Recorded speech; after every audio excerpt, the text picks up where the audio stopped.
현재 미국에서는 거센 한류 열풍에 힘입어 태권도 열풍까지 불고 있습니다.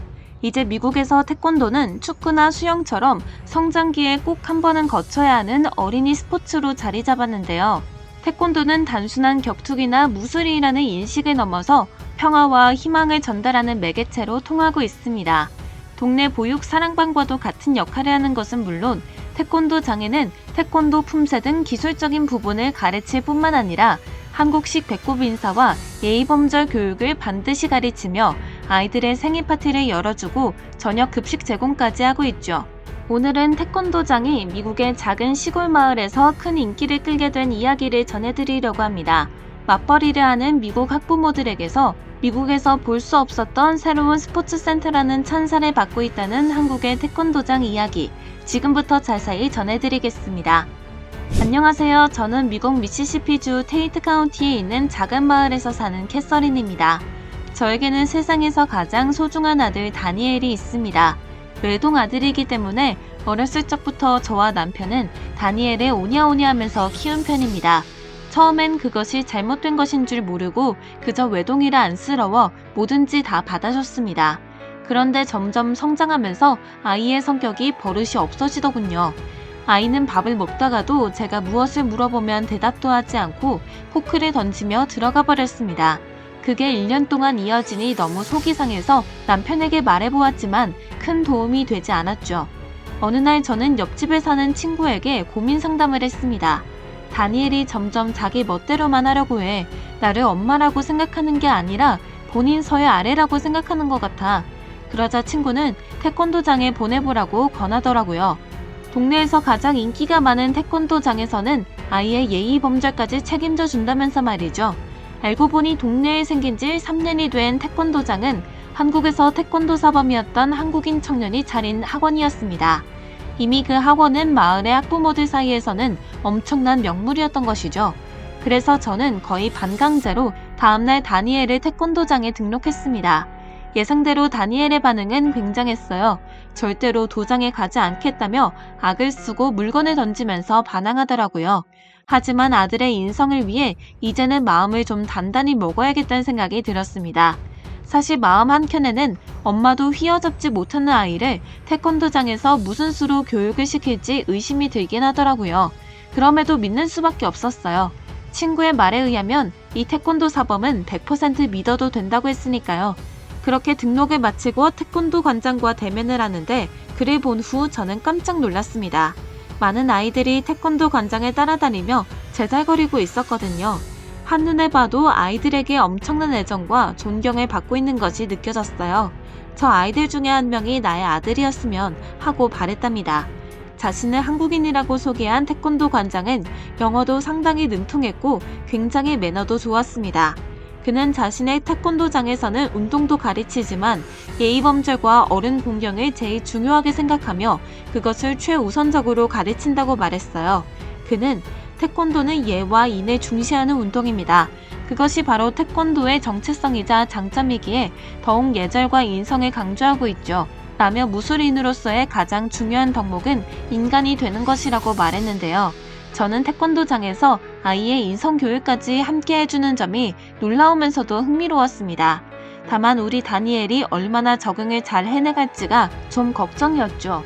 혹시라도 친구들과 싸우기라도 하면 정말 큰일이었으니까요. 저의 상황을 이야기하자 태권도 관장은 다니엘을 믿어보세요. 어머님을 실망시키지 않을 겁니다. 라고 얘기해주더군요. 태권도장의 아이들은 대부분 활기가 넘치고 에너제틱해서 보기가 좋았습니다. 그렇게 상담이 끝난 줄 알고 저는 자리에서 일어났습니다. 그런데 그때 태권도 관장이 집 주소를 물어보더라고요. 알고 보니 이 태권도장에서는 아이의 하원까지 책임져주고 있던 것이었어요. 저는 너무도 놀라서 정말 집까지 데려다 주는 거냐고 몇 번이나 물어보았죠. 태권도 관장은 미소를 지으면서 원래 한국의 학원들은 대부분 이런 시스템이라고 하더군요. 그렇게 기쁨 반 걱정 반으로 저는 집에 돌아왔습니다. 그렇게 일주일이 지났을까요? 처음 며칠은 학원에 가기 싫어 이리저리 뺀질거리던 다니엘이 어느샌가부터 스스로 학원 갈 시간이라며 도복을 챙기는 것이었습니다. 게다가 음식이 나오면 먼저 맛을 보고 밥을 다 먹은 뒤에도 방에 휙 들어가 버리던 그 아이가 점점 달라지는 게 보였어요. 남편이 먼저 포크를 들기 전까지는 절대 음식에 먼저 손을 대지 않았고 밥을 다 먹은 뒤에도 남편과 제가 자리에서 일어나기 전까지 그대로 앉아 있었습니다. 그걸 누가 알려주었냐고 물으니 태권도 관장님께서 알려주신 거라고 하더군요. 정말 놀라운 발전이었습니다. 저는 아이가 안타까워서 감싸고 도는 것에만 급급했는데 이런 기본적인 교육을 우리 부부 대신 한국인 관장이 신경 써주고 있던 거였죠. 저는 너무도 감사한 마음이 들었고 또 생각보다 잘 따라가준 다니엘이 정말 기특했어요. 제가 오늘 하루는 어떤 일이 있었냐고 물어도 대답 없이 TV만 보던 그 아이가 이제는 먼저 제게 일상을 제잘거립니다. 그러면서 오히려 제게 엄마는 하루는 어땠어요? 라고 묻기 시작했죠. 저는 너무 감동을 받아서 이게 기적이 아닐까 생각했습니다. 또 새로운 것을 배울 때마다 제 앞에서 보여주는 다니엘이 정말 사랑스러웠어요. 한국인 관장의 옳은 교육 방법이 다니엘을 좋은 방향으로 이끌어주는 것 같아 정말 기뻤습니다. 그렇게 아들은 처음 태권도장에서 친구들도 많아졌어요. 그렇게 아들은 처음 태권도장에서 관장에게 매달리며 졸졸 쫓아다니던 아이들처럼 밝고 활기찬 성격으로 변했고 친하게 지내는 친구들도 많아졌어요. 어느 날엔 다니엘이 머리에 고깔 모자를 쓰고 가슴에는 선물을 한가득 안고 집에 들어오더라고요.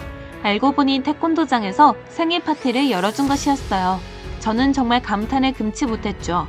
바쁜 학부모들을 위해 하원까지 책임져 주는 데다 자녀의 생일까지 대신 챙겨주니 그야말로 신세계가 따로 없더군요. 다니엘도 집에서 생일 파티를 여는 것보다 훨씬 더 재밌게 보낸 모양인지 연신 들떠 있었죠. 그런데 놀라움은 여기서 끝이 아니었습니다. 한국인 관장은 태권도 수업이 끝나면 숙제까지 봐주는 프로그램을 진행하고 있었으니까요. 오히려 엄마가 옆에서 봐주는 것보다 친구들과 여럿이 함께하니 더 능률도 오르고 공부에 재미를 붙이는 느낌이었습니다. 저는 이 학원을 만난 것이 운명처럼 느껴졌어요. 그리고 평생 한국인 관장에게 감사하는 마음으로 살아야겠다고 생각했죠. 저는 그래서 아직 태권도 관장을 모르는 주변 학부모들에게 널리 이 학원을 알리고 있습니다. 뿐만 아니라 저 역시 태권도를 배우기 시작했어요. 최근 우리 마을에선 태권도로 건강을 지키는 여성들이 많아지면서 퇴근 후에 도장을 찾는 여성들의 기합 소리가 끊이질 않고 있죠. 태권도가 건강뿐 아니라 다이어트에도 효과적이라고 하더군요. 학부모들이 다니는 저녁반에는 찌르기, 발차기를 연습하는 여성 수련생들로 도장이 매우 붐비고 있습니다. 무엇보다도 태권도 수련을 하면 하루 동안 받았던 스트레스가 모두 풀려 기분이 좋아져요. 정신 건강은 물론 육체적 건강까지 책임지는 한국의 전통무예 태권도를 전 세계인들 모두가 배웠으면 좋겠습니다.